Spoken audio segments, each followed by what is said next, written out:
ఇప్పుడు పాసిబులా?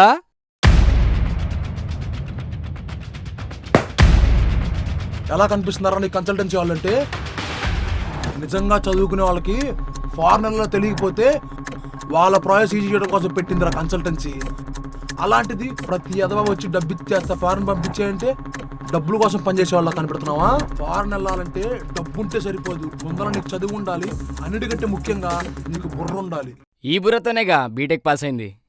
Tech pass అయినంత మాత్రాన నిన్ను ఫారెన్ రానిరమ్మా. ప్రతి ఒక్క దేశానికి కొన్ని లాంగ్వేజ్ ఫ్లూయెన్సీ టెస్టులు ఉంటాయి, like GRE, TOEFL, GMAT, Duolingo etcetera అని. ఇలాంటి టెస్టుల్లో ఏదో టెస్ట్ నువ్వు పాస్ అయితే అప్పుడు మేము నీ ప్రాసెస్ స్టార్ట్ చేయడానికి ఈజీ ఉంటుంది అనమాట. అసలు అది కాదు బ్రో, ఈ ఎగ్జామ్స్ వల్ల మనకు ఉపయోగం ఏంటి? Communication skills. నువ్వు మాట్లాడే భాష వాళ్ళకి అర్థం కావడానికి, వాళ్ళు మాట్లాడే భాష నీకు అర్థం కావడానికి. అందుకనే ప్రతి దాంట్లో స్పీకింగే మెయిన్ చూస్తుంటారు. ఓకే, మీరు చెప్పినట్టు ఎగ్జామ్స్ మేము రాస్తాం, కానీ స్కోర్ బాగొస్తుందని మీరేమైనా గ్యారంటీ ఇవ్వగలరా? పాతకాలంలో సామెతను గుర్తుందా?